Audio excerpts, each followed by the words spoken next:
¿Cómo les va? Muy buenas noches. Es miércoles, 8 y minutitos, y qué mejor que arrancar laboratorio acá en Love Streaming para hablar un poquito de política, con un invitado de lujo hoy, Manuel Zunino.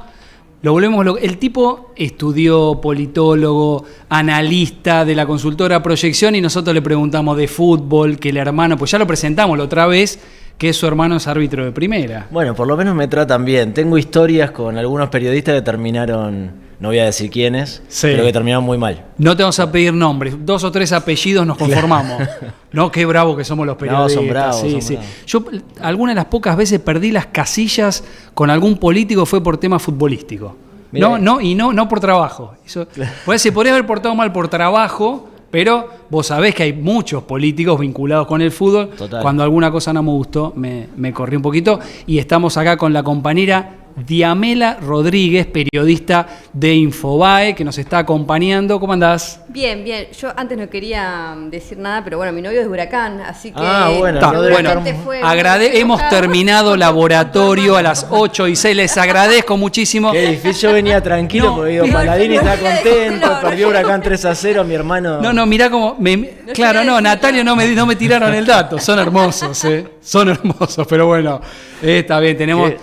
cupo de Huracán, bueno, también vamos a poder charlar. ¿Quiere que me ponga en el medio yo? No podemos charlar cómo estuvieron el fin de semana, cómo anduvo ese novio que perdió 3-0, pero lo podemos tocar más adelante, vamos a hablar un poco de política. Primero, Diamela, ¿del nombre? Es ¿Origen? Una flor. Muy bien. Es muy parecida al jazmín, sí. Pero hay muchas Diamelas, aunque no crean, hay muchas. ¿Sí? Sí, sí. ¿Y origen de qué? ¿Se sabe de qué país? Griego. ¿Griego? Sí. Qué bien. Sí. Los boliches, esta pregunta ploma que te hice te la han hecho 500 veces en el boliche, en el trabajo, ¿no? Todo el mundo me dice Daniela y yo lo dejo. Sí, lo dejas pasar, ¿no? No me molesta. Sí, sí. Bueno, a Vilouta, ¿viste? Le dicen Pablo. Claro. ¿no? Y ya el tipo está repodrido. Sí, como a las Silvias le dicen Silvina, Silvana. Sí, sí. Mientras no sea un trámite, yo lo dejo pasar. Muy bien, muy bien, y hacés muy bien. Bueno, momentos políticos en la Argentina en la que siempre parece que estamos de elecciones, y ahora la que se viene es la provincia de Buenos Aires. El sábado se cierran las listas, están revoleando mucho nombre y parece que vuelve la moda de las testimoniales, ¿no? Pues necesitas candidato en 8 secciones, no hay tanta gente conocida, entonces dice, si conocen al intendente, claro, si conocen a la vicegobernadora Magario, bueno, pongamos algún conocido. Manuel, ¿estuviste midiendo cuál es el pulso de la provincia de Buenos Aires? Estuve midiendo una elección muy difícil de evaluar por esto que decís, pues son 8 secciones electorales, son 8 universos distintos, bastante distintos además entre sí en la provincia, con pocas figuras para poner a jugar. Incluso vos decís, no sé, por ejemplo, vamos a la 5ª sección, podemos hablar de cualquiera. Sí.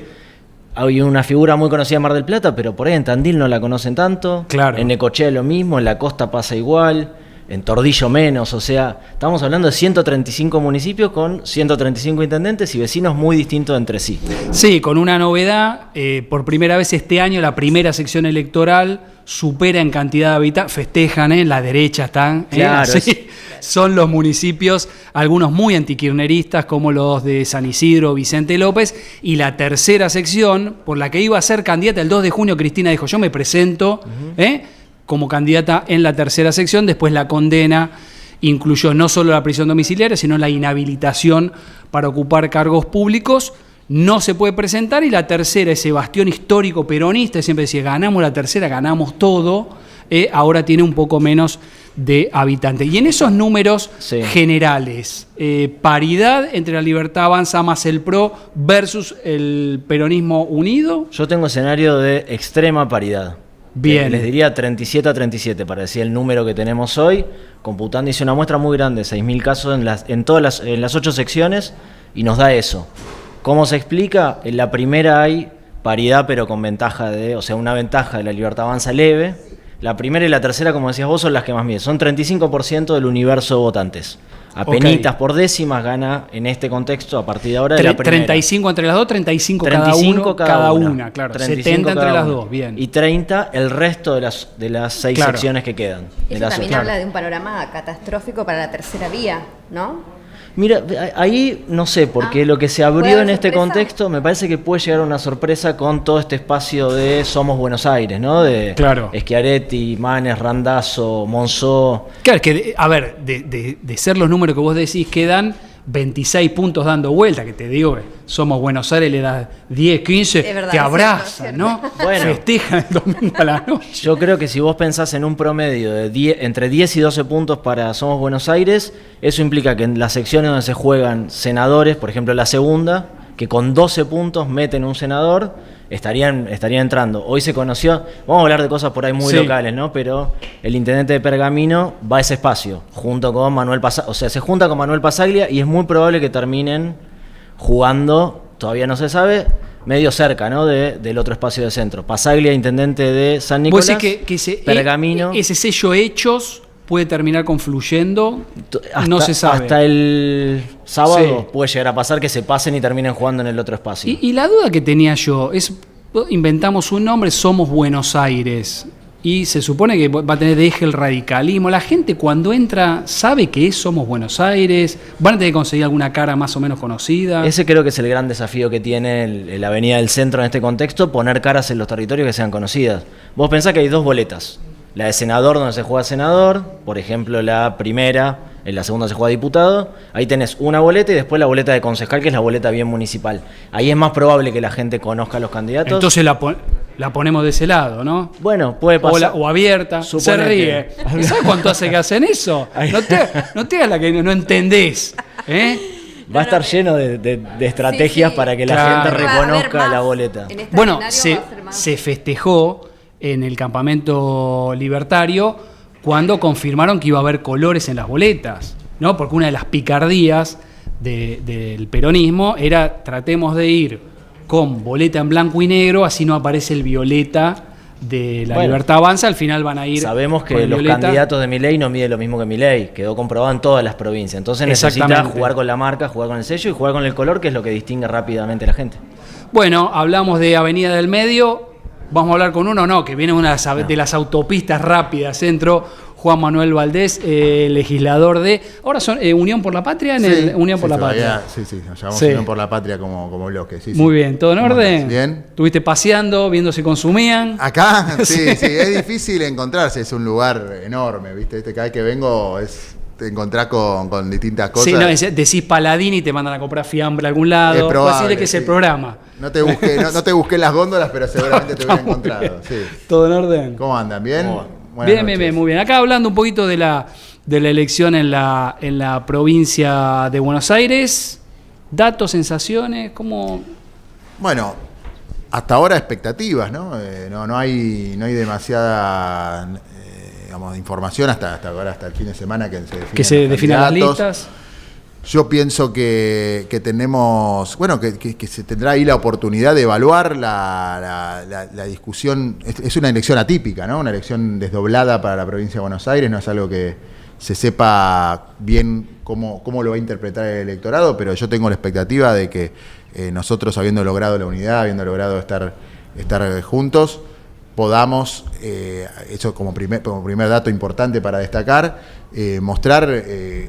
primero que yo no soy de la provincia de Buenos Aires, entonces opino con mucho respeto porque no es un distrito que yo trabaje, pero efectivamente creo que si hay un sector damnificado por las políticas por la recesión que estamos viviendo a nivel nacional, por las políticas de este gobierno, es el entramado productivo de la provincia de Buenos Aires. Cualquiera que sepa que la apertura indiscriminada de importaciones que está viendo, cualquiera que vea el nivel de caída de la construcción y de otros rubros que tienen sobre todo impacto en el conurbano bonaerense, yo estoy seguro que eso se va a valorar en la elección y que efectivamente el peronismo tiene oportunidades de ganar, sobre todo esos sectores que son donde históricamente nosotros tenemos. ¿Cómo te cayó participación. apenas se decidió el desdoblamiento? Había un debate fuerte, Cristina decía no, tenemos que ir todos juntos. Bueno, Kicillof se plantó, los intendentes los presionaron, querían ir separados, salir del debate de la grieta y sigue un poco la discusión de si convenía o no convenía. ¿Qué te pareció en un primer momento y cómo lo ves ahora? Yo pienso que es es la primera vez que se va a ver esto, así que no se sabe bien a quién conviene y a quién no. Me parece que el domingo a la noche. Eso se va a evaluar con los resultados. Vayamos a San José a decirle que tenía Macri razón. creyó que le convenía de doblar la elección hasta que vio que no le convenía, hasta que el resultado de ese día certificó eso. Entonces, yo no puedo opinar alegremente de eso. Lo que te puedo decir es que me parece que el peronismo tiene el enorme desafío de hacer algo más que la suma de unas partes, y que me parece que en eso los proyectos provinciales y el proyecto nacional tienen que encontrar una forma de vincularse que sea en realidad interpelando con la sociedad. Acá hay que relanzar la relación entre la política y la sociedad, porque lo que estamos viendo de las principales elecciones en todo el Milei país, es producto de eso. lo que estamos viendo en las elecciones en todas las provincias es que la principal fuerza política es el ausentismo, no la Libertad Avanza.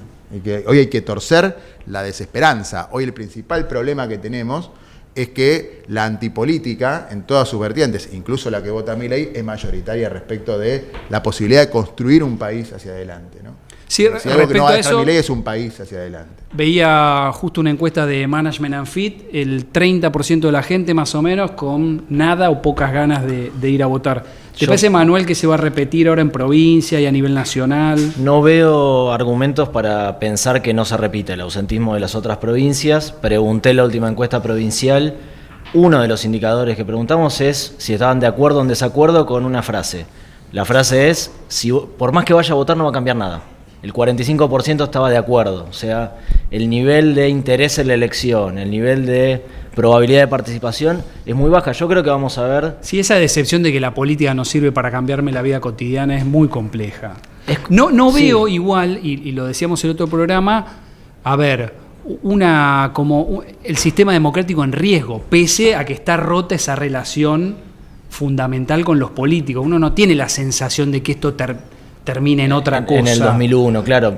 No parece esa sensación, y en términos de ánimo de la gente, yo creo que es incluso en algún punto peor que en el 2001, porque lo que antes era bronca ahora es resignación. Me parece que es un nuevo contexto con el que la política tiene que lidiar. Valdés decía recién, hay que tratar de convencer a la gente, de motivarla, de presentarle un proyecto de futuro.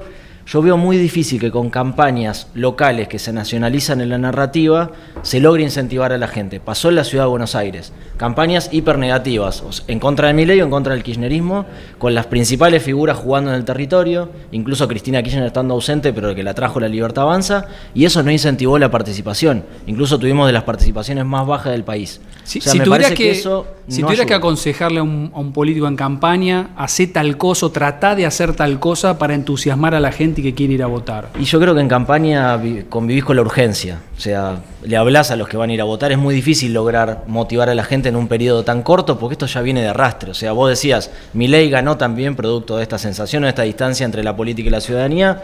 Yo creo que ahora no les queda más remedio a los espacios en el corto plazo que genera la campaña que jugar a que no gane Milei o que no gane el kirchnerismo. No, me parece que no va a pasar otra cosa, es muy difícil. Vos mencionabas, Juan Manuel, el tema de la elección porteña, y me encanta que hayas venido, esto para transmitirte una inquietud mía. Cuando terminó la elección vi los 20 y pico de puntos de Santoro, que va en línea con lo que sacaba siempre. No me pareció tan malo, ni mucho menos. Bueno, perdió, Adorni terminó sacando más de lo que se suponía, pero lo que en mi análisis era un resultado tradicional del peronismo, más cerca del techo que del piso. Ya esa misma noche, en la expresión de Santoro, cayó como un bombazo. Después casi no lo escuchamos a Leandro, y me quedó una sensación de derrota, ahora con el paso del tiempo, más profunda de lo que me pareció ahí a la noche por los números. ¿Cómo lo vivieron ustedes? Yo creo que no se hizo una mala elección para nada. Me parece que fue una muy buena elección la que se hizo en la Ciudad de Buenos Aires, sabiendo que competíamos contra un gobierno que acababa de ganar un acuerdo con el fondo, de lograr un acuerdo con el Fondo Monetario, haber planchado el dólar, que estaba si vos te parabas al principio de la campaña, el gobierno estaba con muchos problemas, como ahora los está repitiendo, con el frente del dólar, y la verdad es que el acuerdo con el fondo y la posibilidad de levantar el cepo, digamos, ¿no? De levantar el desdoblamiento cambiario, en ese momento fortaleció mucho al gobierno, y eso hizo que el voto útil del PRO se vaya en gran medida hacia Adorni, que no tiene otro atributo que decir Adorni y Milei. La verdad es que yo siento que el peronismo, o digamos, el espacio es ahora Buenos Aires, la candidatura de Leandro fue muy buena, la campaña fue muy buena, se lograron, hoy vamos a ser la principal fuerza de la legislatura de la Ciudad de Buenos Aires, vamos a ser 20 integrantes, o sea, un tercio de la legislatura lo va a tener esta fuerza política. Yo cuando entré a la legislatura éramos 12 integrantes, así que te puedo decir que hay un crecimiento objetivo en la Ciudad de Buenos Aires, no es una sola elección, vos dijiste una elección tradicional, yo creo que es mucho mejor que una elección tradicional.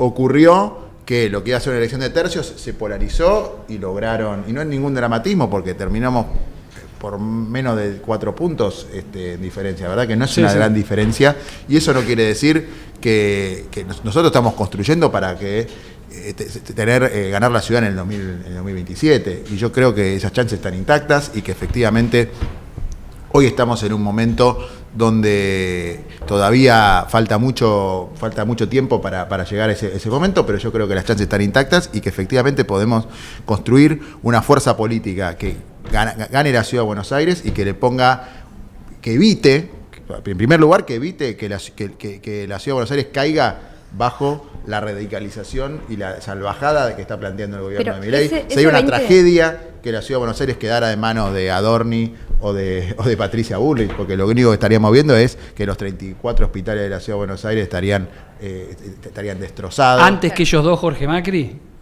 Mirá, yo creo que Jorge Macri es la peor gestión que se ha visto en la Ciudad de Buenos Aires, pero la idea de desmantelar, la idea de destrozar, como si quieren hacer con los 34 hospitales de la Ciudad de Buenos Aires lo que están haciendo con el Garrahan, agarrate, porque el gobierno nacional tiene solo 3 hospitales, ¿no? El gobierno de la ciudad tiene 34. Pensemos las escuelas, pensemos el sistema de escuelas de la Ciudad de Buenos Aires, pensemos todo lo que se podría perder si llegaran estos dementes a la Ciudad de Buenos Aires. ¿En el 2027 jugarían con Santoro de vuelta? ¿A veces opción? Bueno, queda mucho tiempo. Leandro está trabajando trabajando y sigue trabajando pensando en la Ciudad de Buenos Aires, y yo creo que tiene las chances intactas para hacerlo, sí, por supuesto. Pero no queda mucho para trabajar eso, pero yo creo que es un candidato que tiene todas las posibilidades para hacer. Es una persona que está estudiando la ciudad todo el tiempo, hablo con él a diario, y la verdad es que yo siento que lo que está haciendo ahora es seguir trabajando, está preparándose para asumir en la legislatura, asume el 10 de diciembre recién, y está trabajando en ese sentido, me parece que sí. Uno de los datos de Amela, ya lo veníamos viendo, pero por quien lidera el radicalismo a nivel nacional, que es Martín Lustó, fue la debacle total del radicalismo. Dijo, no, volvemos con el sello y el radicalismo y no sé cuánto, que yo creo que le preguntás a un montón de gente y tenés un montón de votantes de estilo radical en la ciudad, pero se fueron para el PRO, para los libertarios, etcétera, etcétera. Sacó 2 puntos, creo menos de 2 puntos la candidata del radicalismo. ¿Cómo, vos que te especializás en ese tema, cómo lo vivieron? Hicieron un análisis. Ahora yo veo las encuestas que no lo puedo creer, el radicalismo pelea con el Frente de Izquierda. O sea, la duda que me aparece en las encuestas es que 3 puntos 1, 4 puntos, ¿quién gana entre ellos dos? ¿Cómo lo están viviendo? Bueno, es que justamente lo que más se le critica a la gestión de Lustó es que no hay autocrítica, que incluso de alguna forma en la provincia de Buenos Aires están repitiendo el escenario porteño, que fue muy malo, que no pudo ingresar Lula Levy, y ese es el malestar que hay en la interna bonaerense, que bueno, que justamente Maximiliano ¿Cómo Abad, quedaron bien divididos esto de Somos Buenos Aires? Muy divididos, porque bueno, Maximiliano Abad, que es el más fuerte, por ahora, ¿no? En territorio bonaerense, no firmó, su sector no firmó. Lo que se entiende es que él va a garantizar por lo menos sus bancas en Mar del Plata. De hecho, está en silencio, no habló. Su delegado ahí en el comité de provincia, que está judicializado, o sea, hay otra interna más que eso, que es Miguel Fernández, también se peleó con Miguel Fernández, y hoy la noticia... El sector que entró a Somos Buenos Aires es el que responde a Manes. A Manes sería con Pablo Dominicini, pero bueno, Miguel Fernández era un hombre de Maximiliano Abad, rompió con él. Y la verdad que el radicalismo lo que espera en esta elección también va a ser un escenario muy malo, que incluso el malestar que hay es que dicen, bueno, Somos Buenos Aires es más peronista que radical. Claro, sí. Que hasta ahora se cree que solo pueden llegar a encabezar la 4ª sección y La Plata, y no mucho más. El resto va a ser para el peronismo. esa fue también el motivo por qué se peleó Monzó con Miguel Fernández. Bueno, hubo un montón de gritos ahí, lo que nos divierte, digamos. Exactamente. Pero bueno, el escenario no Una es vez le bueno. pregunté a un jefe, yo recién entraba en política, le dije, che, ¿y qué tipo de no? Sangre, me dice. Sangre, me dice. Cuando vos veas sangre, me dice, escribí por ahí. Perdón, vale, el radicalismo ya está dividido en las cámaras, tanto en senadores como en diputados de la provincia, y el que más jugadores tiene en las legislaturas es Abad. Mucho más que el otro espacio del radicalismo, y es una incógnita ver qué pasa con esos lugares. Pero ¿Los va a absorber la Libertad Avanza? Su sector lo que dice es, va a ser un desastre, vamos a perder concejales, legisladores, o sea, el escenario es malo, y creo que eso, yo me anticiparía a decir que, bueno, de alguna forma están esperando eso para noviembre, diciembre, cuando se tenga que renovar el Comité Nacional, va a ser el tema de debate, de, bueno, Martín Lustó hasta ahora, ¿cuáles fueron tus laureles? Claro. Y la verdad fue que muy raro de arranque Lustó, ahora no recuerdo si con ley bases o con qué ley, todos los senadores votando para un lado y él, que era el presidente del radicalismo, votando para el otro. Sí. Era todo medio... Bueno, él es muy resistido por todo el radicalismo, solo el porteño, que es el que está alineado con él, pero después en el ¿Y ahí interior, cómo llegó con el con el aval de Morales, de Gerardo Morales, que en su momento, si recuerdan, ellos eran, ¿se acuerdan las palomas? Sí. El sector paloma. Ellos, cuando Gerardo Morales finalmente pierde la elección, la interna, bueno, lo bendice a Martín Lustó como presidente del comité. Hoy entiendo que Morales trata de estar un poco alejado y no, de alguna forma no ser la cara. Tuvo un lío mediático y con la esposa. Con la esposa y de medio que desapareció también tuvo de los problemas medios, de salud. ¿no? Y lo que entiendo es que hoy es una decisión política de él estar un poco corrido en la cuestión de liderazgo. Pero bueno, creo que si el radicalismo sigue con esta aventura derrotista, claro, a fin de año va a haber una renovación, supongo. Claro. Manuel, o sea, el sello radicalismo, la lista 3, no sé qué, no sé cuánto, en algún lugar del país, puedes decir, che, no, sí, yo te pido consejos, por si en algún momento me lanzo. ¿En qué espacio jugar? ¿Querés ver en qué espacio jugar? ¿Cómo me ves? ¿Qué camiseta ponerte? Los rosarinos, hay muchos periodistas que se... Exactamente. Estás muy rosarino.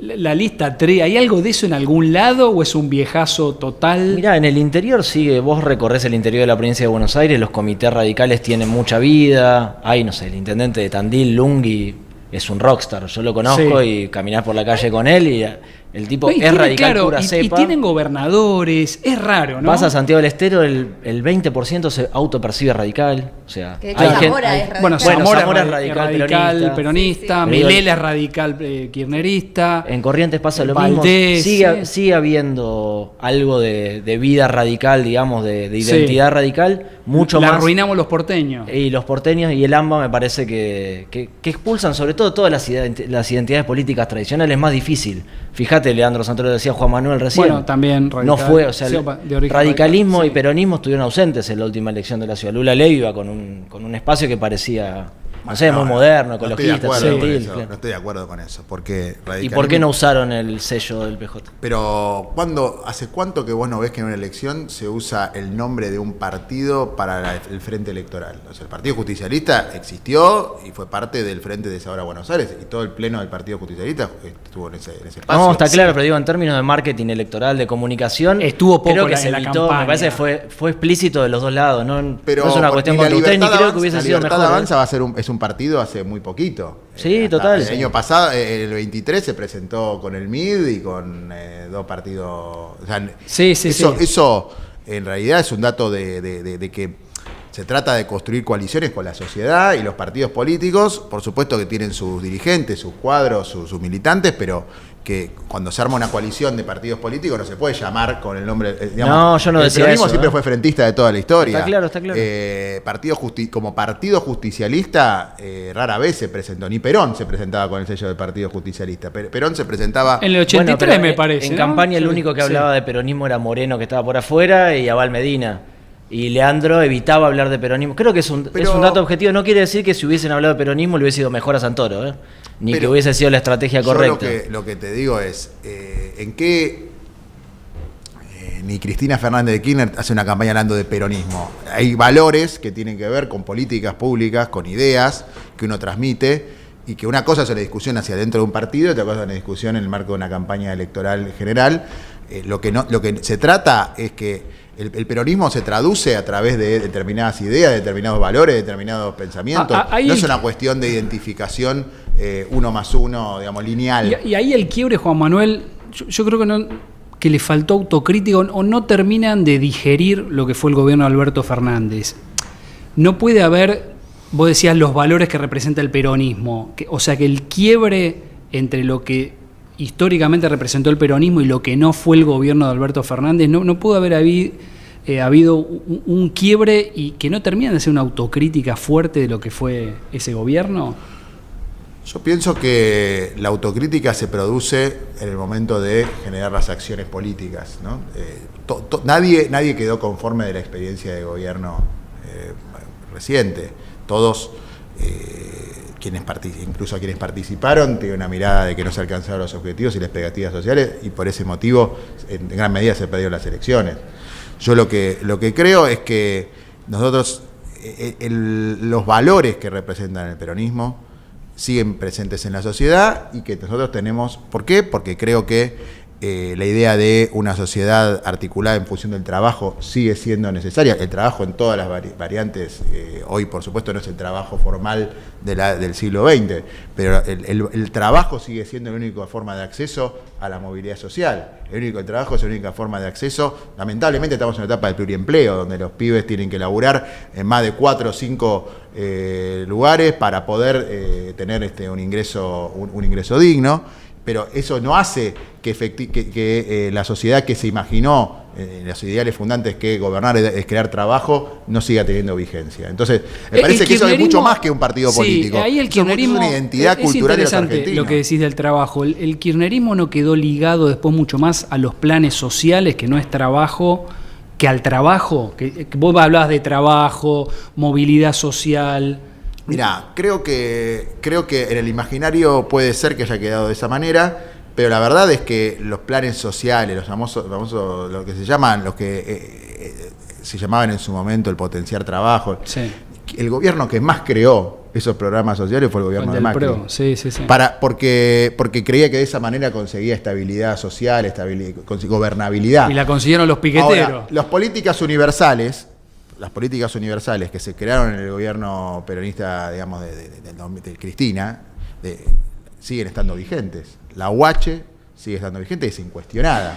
Ahora, eso reemplaza la idea de una movilidad social y reemplaza la idea de que tenemos que generar un modelo de desarrollo para que el empleo sea de calidad. Hoy estamos viendo, ¿qué estamos viendo? Que la gente que está laburando gana cada vez menos. Esto ni siquiera es menemismo.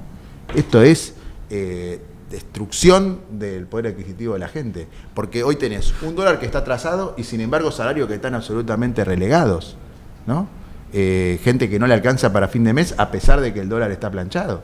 Eso en el menemismo ni siquiera pasaba. En el menemismo los que estaban adentro del mercado de trabajo tenían sueldos de poder adquisitivo muy alto. Bueno, nosotros tenemos que recuperar la idea de un país en el cual trabajar y producir sea mucho más rentable que especular como se genera en este gobierno. Y nosotros tenemos... Bueno, y eso es lo que me parece que muchos gobiernos peronistas de los últimos años, digo, que hubo un sector que cuestionó eso, que era una cosa básica. Voy a decir, mira, si querés llamarlo meritocracia, ascenso social, que trabajar sirve, etcétera, etcétera, me parece que hubo sectores dentro del peronismo o el kirchnerismo, o la variante que sea, que cuestionaron eso, que la meritocracia no sirve, algunos que quizá, bueno, no, que tenemos que pedir los planes. Me parece que hubo como un desvío de eso, Mirá, que era una cosa troncal del peronismo. Yo siento que la meritocracia, el problema no es que... Bien entendida, el problema no es que haya... tiene que haber mérito en la sociedad. Quien más se esfuerza tiene derecho a progresar y tiene que tener garantizado su derecho a progresar. Bueno, parte de eso me parece que es lo que se rompió. Una cosa es el progreso individual o la idea... Hoy los pibes están pensando, o mucha gente está pensando, que se salva siendo un streamer o se salva siendo... bueno, déjame que apueste. A los 52 años déjame que, que me la juegue. Vos vas a un montón de lugares y la idea de los cripto... de ganarla en 2 minutos. De que podés ganar y ser rico, esa fantasía... es completamente absurda y este gobierno se apoya en ese tipo de fantasías sociales para construir un imaginario. Nosotros el peronismo es absolutamente contrario a la idea de que uno se puede salvar individualmente en un país que no se realiza. Y eso tiene que estar dirigido desde una política integral y desde una idea de lo común entre el sector privado y el sector público. Eso no existe solo del sector, no se puede dirigir solamente y los gobiernos que más empresas, los gobiernos donde más empresas han fundado y más puestos de laburo se crearon, siempre fueron los gobiernos peronistas. Y yo creo que eso estuvo presente en toda la tradición del peronismo. Lo que pasa es que es cierto, venimos de una etapa donde pandemia mediante, podemos contar, no es una cuestión de dar excusas, sequía, guerra, eso no se alcanzó. Esos objetivos no se alcanzaron. Ahora hay que discutir un país que está endeudado estructuralmente como la Argentina, donde tantos años nos va a costar revertir el daño enorme de lo que produjo Macri, más lo que están haciendo ahora con los 20.000 millones de dólares que prestaron el fondo, y no sé si incluso no están pensando en traer plata del Departamento del Tesoro de Estados Unidos para tratar de salvar este rulo permanente que hace Caputo, que es un sacador de conejos de rulos de la galera y no una idea de país, una idea de progreso y desarrollo económico. Yo no creo que haya otra alternativa que volver a la idea de una sociedad que se realiza a través del trabajo, a través de la producción y a través del empleo. Eso no garpará hoy en el algoritmo, pero es la única manera que las sociedades salen adelante. Los veía los dos agazapados. No, mi pregunta es si es la primera vez que pasa esto de una juventud desencantada con la cuestión del esfuerzo, de estudiar. No sé si es tan novedosa. Tal vez se refleja en otras cosas, ¿no? En el algoritmo, en las redes, pero hay un desencanto general. No sé si es nuevo. Hay mucho desde, me parece, ¿no? Después de la crisis del 2001. Sí. Generaciones enteras que no vieron laburar a sus viejos. Entonces, cuando vos perdés que el camino para salir adelante es trabajar, cagaste. Pero eso es lo que me parece a mí, se rompió. Solo matizo algo. Y es muy, sí. Me pasa dando clases en la universidad, hablo con un montón de pibes, 18, 19, y pibes que no son de la universidad. Tienen muchas ganas de laburar, tienen ganas de estudiar. De hecho, el principal problema es que los ingresos no le alcanzan, y hoy apareció un fenómeno que es el estrés laboral. Pibes que tienen que laburar 12 horas, estudiar, bancar a los viejos, a los abuelos, y están en un contexto y encima se bancan que desde acá por ahí les digamos, che, ustedes son todos vagos, no tienen ganas, no están interesados, no les gusta la política. Los pibes están recontra interesados en un montón de temas. Por ahí no les gusta la rosca, no les gusta ver por televisión cómo se pelean los políticos. Lo voy a traer una vez por semana porque me levanta el ánimo. Me gusta. No. Pero es cierto. Me parece que es la realidad. Yo doy clases en una escuela secundaria también. Y estoy, como dice él, la verdad es que se ve pibes que todo el tiempo tienen vocación de progreso, de crecimiento, que los padres se rompen el lomo para que los pibes vayan a un buen colegio o que puedan terminar la facultad. Y esa dinámica del ascenso social hoy en la Argentina lamentablemente está rota. Está rota porque la inestabilidad macroeconómica y porque el vaciamiento de muchas de las instituciones del Estado han hecho la idea de que no sirve esmerarse, no sirve progresar, pero la sociedad está ávida de proyectos de desarrollo. Coincido con el diagnóstico, lo que cuesta, si uno agarra todos los años de la vuelta de la democracia que gobernó el peronismo y el resto, que el 90% de los problemas fueran por las ventanas que tuvo el radicalismo, el PRO y ahora Milei. No es así. No es así. Yo sé que la verdad es que todos estos gobiernos que estás mencionando fueron muy malos, eso lo tengo que decir, y la verdad es que no se puede soslayar un gobierno que te deja endeudado con 50.000 millones de dólares con el Fondo Monetario y que te deja el pasivo enorme que te deja el gobierno de Macri. Ahora, por supuesto, los problemas no se inventan en 4 años. La Argentina tiene un problema estructural que es la poca disponibilidad de dólares suficientes como para mantener una estabilidad de su moneda y también mantener un modelo de desarrollo productivo. Entonces, si vos tenés que importar todos los años más bienes de los que producís, y si vos todos los años tenés que traer capitales de afuera para poder sostener tu moneda, es obvio que no te vas a poder desarrollar. Entonces, eso trasladado además al problema enorme que tiene la gente de pobreza estructural, infraestructura, barrios populares que no están urbanizados, sectores de servicios donde los servicios públicos no llegan, eso te da efectivamente las condiciones para que haya este desencanto social. Ahora, yo creo que la única manera de resolver esta crisis es con mejor representación política, es con mejor representación y más discusión, ir a dar discusión con esos pibes que están desencantados, ir a convocarlos a un proyecto común, a un proyecto colectivo. Y la verdad es que la política es el lugar de que se tienen que nutrir de eso, porque esos sectores que están hoy desenganchados de la política, de la discusión pública, la única herramienta que tienen para defenderse de las injusticias de todos los días es la política. Los otros sectores, los sectores económicos concentrados, los sectores que tienen la capacidad de generar opinión a través del lobby, no necesitan de la política. Ahí el puente generacional con Cristina, el grueso fue la cámpora, ¿no? Y yo creo que lo hubo, o sea, salieron muchos dirigentes, sin embargo, no fue una estructura que terminara como de encantar a la sociedad. Y hoy sigue siendo una figura casi excluyente o con muchísimo peso Cristina. ¿Por qué te parece que, pese a que tuvieron mucho espacio, podés no coincidir con el diagnóstico, la cámpora no terminó de agarrar esa posta? Mira, yo creo que los liderazgos como los de Cristina son enormes en la historia y no hay herederos naturales de esos liderazgos. Eso se tiene que construir y la verdad es que Cristina ha sido una figura excluyente, hasta como vos mismo dijiste, hasta este último tiempo y lo va a seguir siendo. Vos fijate, en Brasil un Lula tampoco ha sido reemplazable por otro dirigente y por otra figura. Entonces, yo diría que no es un problema de una organización política en particular o un problema de alguien en concreto, sino que esos liderazgos tienen una dimensión histórica muy importante y vos fijate, a pesar de todas las adversidades que hay contra la figura de Cristina, a pesar de todo lo que se construye, de todas las causas armadas que ha habido contra ella, de toda la estigmatización contra ella, de todas las causas y de su propia, actualmente, de su detención irregular, ilegal, de cual es inocente. Vos fijate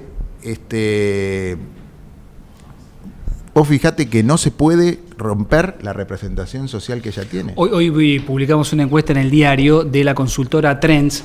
Hizo un balotaje ficticio entre Milei y Cristina y salió 48-8 a favor de Milei contra 44-1.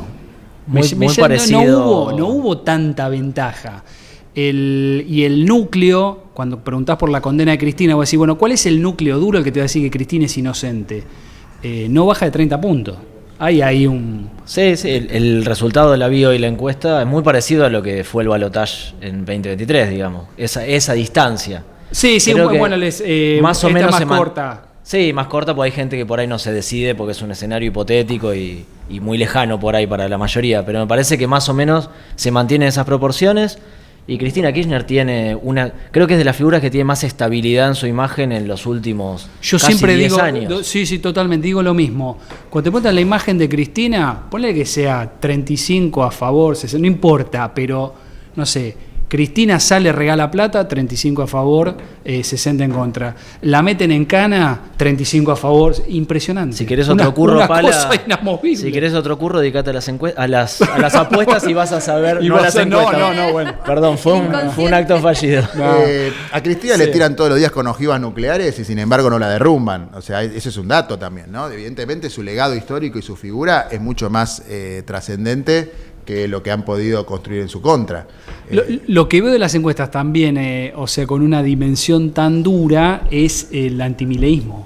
Que, a ver, en la mayoría de las encuestas Milei tiene muchas más imágenes a favor que en contra, no tiene números aceptables, pero como una cosa de núcleo duro antimileísta también muy fuerte. Hubo como un fenómeno de rotación de la intensidad, le digo yo. Claro. Si vos, no sé, esta conversación lo hubiésemos tenido hace un año, el núcleo duro mileísta era más intenso, más fuerte. El que te decía tengo imagen muy positiva de Milei, claro, era más fuerte que el que te decía tengo imagen muy negativa. Eso a lo largo del último año rotó. Y hoy el antimileísmo está cerca de un 35%. el que te dice tengo imagen muy negativa, y el muy positivo en 15, y se fue corriendo la imagen de Milei hacia el regular positivo, hacia el positivo, o sea, bajó la intensidad, la euforia mileísta de hace un año. En un focus group te encontraba gente que te decía, lo amo al presidente, salgo a la calle si es necesario, es el más inteligente, es un genio, cosa que de verdad estoy citando textual. Sí. Hoy ya eso no aparece. Hay como una espera, lo bancan, le tienen paciencia, pero no lo aman.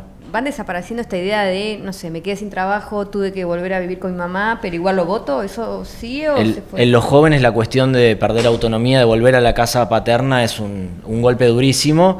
A los que les pasa eso terminan muy resignados con la política, muy enojados. Lo que estamos viendo es que también no vuelven al peronismo. Se quedan en su casa, no van a votar, están recontra desencantados. Ahí bueno, tendrá un trabajo el peronismo para hacer. Sí, igual el piso ese del 30% que sacó en La Paso en la primera vuelta, ¿lo tiene para ahora, para octubre? Fue perdiendo, y donde más perdió fue en el Gran Buenos Aires, pero compensó porque se quedó con la base electoral del PRO, lo que pasó en la Ciudad de Buenos Aires, por ejemplo, ¿no? Se quedó con el voto amarillo y eso equilibró la fuerza, y después hay un montón de gente que está fuera de la elección, digamos, que ya uno la cuenta en las encuestas, pero probablemente no vaya a votar. Es otra de las dificultades con las que nos encontramos los que las hacen. Sí, también lo que le pasaron a las fuerzas no peronistas es que durante más de 10 años la intensidad se la daba el antikirchnerismo, y hoy no está. O sea, el kirchnerismo, digo, su principal figura está con prisión domiciliaria. No hay, no parece haber una herencia kirchnerista pura tan fuerte, como que tiene que encontrar una motivación distinta. Y por ahí ya los invito a pensar mucho más adelante, pero habiendo figuras tan fuertes, ¿qué imaginan después de Cristina en el peronismo? O sea, ¿quién? Porque hubo alguno, no sé, Massa, qué sé yo, pero parece que se apagaron antes de... Yo creo que lo impredecible, que lo más probable es que no estemos viendo hoy lo que va a pasar, pero no para patear la pelota a la tribuna, sino porque después, o sea, el recambio generacional, el reemplazo de dirigentes tan importantes, cualquiera sean sus espacios, creo que es muy complejo y puede... Sí, nadie imaginaba a Kirchner después de Menem. Claro, por eso. Y sobre todo si lo que se viene para adelante es en algún momento una nueva crisis, ¿no? Económico, social, política. Creo que la salida de una crisis es la imprevisibilidad total, o sea, lo también, aleatorio completamente. Y también para el tipo de político, de candidato, ¿te parece que puede haber algo tan disruptivo como Milei? Ya no se me ocurre qué imaginar más disruptivo que Milei. No, pero... yo creo que de hecho en este contexto lo traigo más para acá, más a lo coyuntural. Me parece, no coincido cuando los dirigentes peronistas imitan la forma de Milei. No sé, no quiero poner nombres propios, voy a poner uno, pero... El enojo, decís, por ejemplo. Sí, creo que el enojo es importante representarlo, pero no salir a... Bueno, lo que hace Florencia Cariñano, decirle gato a otra colega de la Cámara de Diputados. Bueno, ahí me pasó, yo la escuchaba durante la pandemia y decía, che, mira qué bien que habla, qué dirigente, y cuando la vi en ese rol, no. Porque me parece que se termina validando lo peor que tiene... Claro. Lo peor que tiene Milei en su forma, más allá de las políticas, uno puede discutir las políticas, sí. En todo caso puede ser lo peor y lo que más hace sufrir a la gente, ¿no? El ajuste, todo lo que incluso Milei celebra, o sea, un presidente que ajusta a las universidades de los jubilados y lo celebra. Es rarísimo, o sea, el ajuste es grave, pero que además se celebre eso, nunca lo entendía en términos de comunicación política. Que del otro lado imiten las formas creyendo que es lo que garpa, es lo que mueve el algoritmo, termina validando una lógica política que me parece que no le sirve a nadie. Puede garpar en el corto plazo, pero en el mediano no sirve. Habría que explicar, porque eso me acuerdo que lo discutimos en el diario, cuando dio el primer discurso Milei desde el Congreso, que veíamos a la gente celebrando con motosierra, como diciendo, me voy a rebanar todo. Claro. Bueno, ahí también yo soy un insistente de la autocrítica, hay que ver cómo llegaste hasta acá para que esté la gente con una motosierra celebrando que nos van a churar a todos, ¿no? Sí, claramente tenía que ver con los dos procesos anteriores que no pudieron satisfacer las demandas básicas. Gobierno de Alberto Fernández, dificultades para... Sí, y el de Macri también, porque yo voy tanto con la autocrítica, creo que el PRO no hizo la autocrítica. De esos dos procesos, me parece que fueron empeorando las condiciones y solamente un dato, la distribución del ingreso en esos 8 años empeoró, en detrimento de los trabajadores. Está claro que había insatisfacción, había una política el oficialismo en ese momento, el gobierno de Alberto Fernández, peleándose entre ellos, sus principales figuras y otros más, mientras la gente estaba enojada, caliente, con un montón de problemas. Milei les vendió una receta para terminar con eso.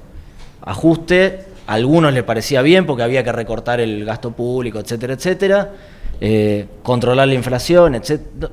Creo que... a su manera a ver, fue el único que generó expectativa. por lo menos generó un relato de futuro, Sí. fue el único. Pero lo que también matizaría es que todo el mundo estaba festejando con la motosierra. Creo que eran un puñado de personas que creían que esa era la salida. El resto se bancó la motosierra apostando para salir de una situación que no les gustaba, porque era el único camino que veían. A mí lo que me genera más incógnita, no sé si es el próximo liderazgo, sino cuál va a ser el lema o lo que se pueda llegar a vender, ¿no? Porque si venimos de esto, de motosierra, de romper todo, que las universidades son un poco más la casta, después de eso, ¿qué es lo que se puede difundir como Sí. ¿qué viene la esperanza? ¿Qué Yo- viene no, yo la soy- mesura? Eso es lo Siempre que- diré un país normal, a mí se me encanta, ¿no? Un Claro, país pero- en serio, un país no. Yo creo que ya nadie No va a viene, creer cuando claro. un político lo diga, pero esa cosa de un país un poco más normal, con menos incertidumbre, pero... En general se termina eligiendo el contraste, el opuesto de el que venía y fracasó, digamos. Claro. Lo que hay que ver es cuál es el elemento que la gente percibe que es la causa del fracaso. Si es la locura de Milei, probablemente prefieran un racional, para ponerlo en términos prácticos.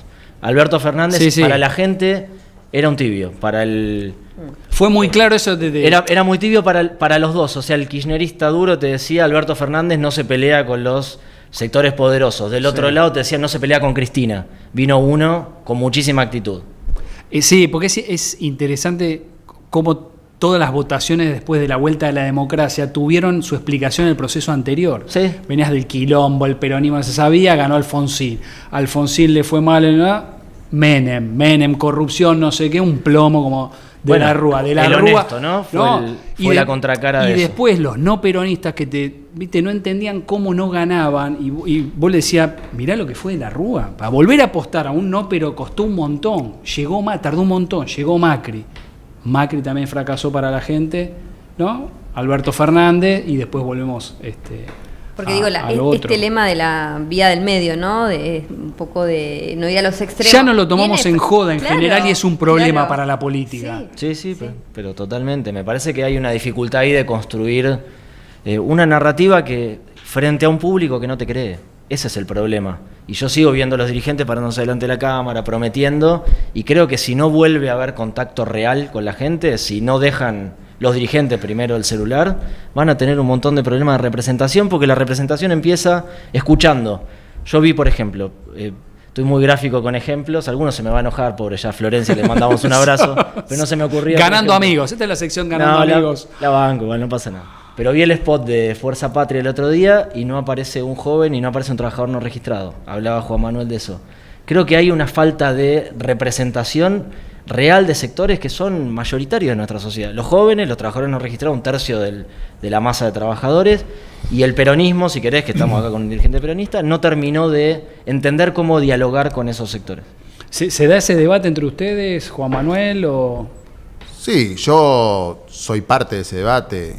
Yo soy una persona que parecería De tu recorrido, Sí.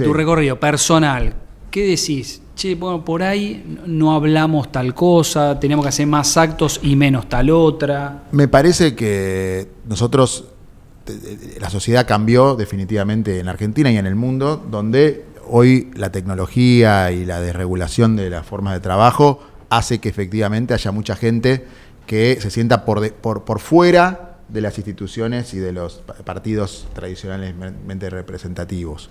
Y eso es una crisis que tiene que afrontar toda la política, pero yo siento que a esos pibes, esos pibes están buscando un proyecto de desarrollo personal y que esos pibes laburan como todos nosotros.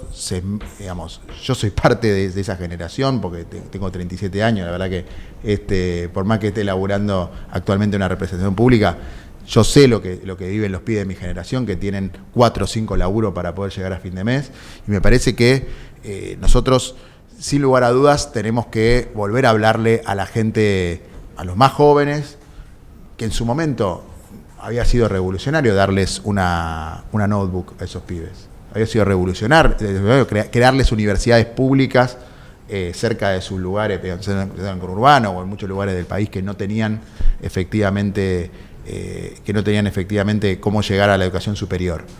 Ahora, esos pibes hoy también, lo primero que están buscando es uno supone que estabilidad. Sí. Y creo que al peronismo le faltó el último tiempo el planteo de la estabilidad y del orden como una cuestión, como un valor social a defender. Y me parece que nosotros no tomamos dimensión de que la sociedad, después de tantas crisis de moneda, crisis inflacionaria, de tanta inseguridad y demás, el orden y la estabilidad son dos pilares fundamentales en el para orden reconstruir la calle. ¿Incluís la calle de poder circular? Sí, el orden público es parte de la convivencia. O sea, yo no creo que se resuelva fajando a la gente, dejando a un periodista sin masa encefálica como hizo Patricia Bullrich. Creo que se resuelve articulando una sociedad que se armonice, donde la gente tampoco tenga que movilizar todos los días para poder llegar a fin de mes o subsistir como hacen los jubilados que están cobrando 330.000 pesos. Entonces, eso tampoco es orden. Eso es... sálvese quien pueda, eso es vaciamiento, eso es destrucción, eso es la locura de la motosierra. Creo que frente a eso, la sociedad va a demandar, más temprano que tarde, una alternativa de convivencia y de progreso social, puede llamarlo justicia social, llamarlo progreso social, llamarle desarrollo común, como lo quiera llamar, pero esa es la única manera de estructurar una sociedad que se desarrolle. Esa es la única manera, yo no conozco otra manera. Y me parece que eso se hace con instituciones públicas y privadas que funcionen al servicio de un desarrollo común, no al servicio de te doy tanta guita en la especulación de las letes, de los pasivos remunerados del central, y con eso me devolvés, que es lo que hoy se está prometiendo en Argentina. Este gobierno prometió que iba a ser la planta de licuefacción de vaca muerta, la planta de licuefacción de gas, no de vaca muerta, sino de gas que viene de vaca muerta, que se pueda... ¿Qué pasó? Quedó desierta, se armó un RIGI. ¿Dónde está la inversión productiva? ¿Dónde está la plata, la tonelada de recursos internacionales de inversión extranjera directa que necesitamos para que no solamente se sostenga el valor de nuestra moneda, que eso es el piso básico, o sea, que tu moneda sirva para lo que sirve el 95% de la moneda del mundo, que es para reserva de valor, para sostener un valor en el tiempo, sino también para que se desarrolle el trabajo sustentable y lo que ellos creen que es la economía de mercado. ¿Dónde está el mercado cuando no hay inversión? ¿Dónde está la inversión que este gobierno prometió que iba a haber?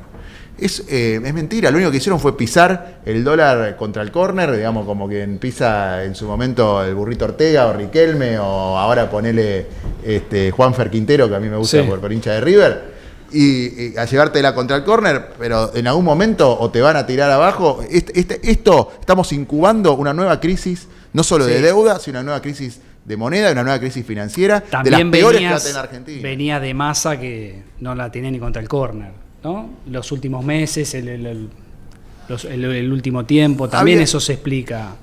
No había el crecimiento del desempleo que estamos teniendo ahora. O sea, yo creo que se cometieron muchísimos errores en tiempos pasados, en el gobierno pasado, pero hoy te está creciendo el desempleo, te creció en un trimestre 1,4%. Estamos más cerca del 10% de desempleo que del empleo del 5-4%.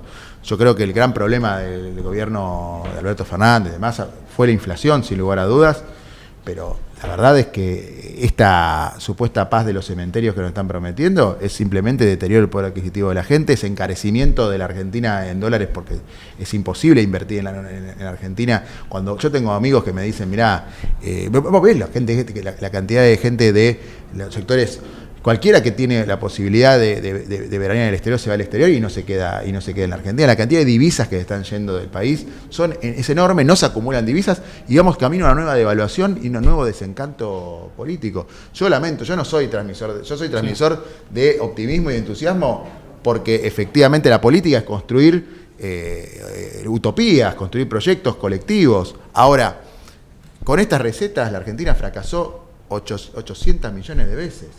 Y estas recetas, y Caputo ya fracasó millones de veces. Y la verdad es que la motosierra de Sturzenegger más la bicicleta de Caputo ya fracasaron 80 millones de veces en Argentina. Van por... ¿Cuántos fracasos van ellos? Que el índice de pobreza haya bajado un poco, ¿te parece un síntoma circunstancial? Me parece que eso es completamente estacional. Creo que el índice de pobreza por supuesto, todas las pobrezas está muy atado a cuánto es el dólar. Hoy, al estar pisado el dólar, tenés una cantidad de gente que en teoría los ingresos están por arriba de la canasta, pero eso a medida de que el dólar no lo puedan sostener, como estamos viendo todos los días, como la cantidad que tienen que intervenir y que ya está en el máximo de la banda cambiaria, a ¿cuánto? 3 meses del acuerdo con el fondo. Eso incuba más inflación y va a aumentar, eso se dispara rapidísimo. Muy bien, y así, debatiendo fuerte, llegamos al final del programa. Los esperamos el miércoles que viene a las 8. Muchísimas gracias, Diamela, muchísimas gracias, Manuel y Juan Manuel, por habernos acompañado en Laboratorio. Un saludo especial dedicado hoy el programa a mi amigo Gaspar, que me vino a ver desde Mendoza. Los saludos, me está mirando del otro lado del vidrio. Nos esperamos el próximo miércoles. Chau.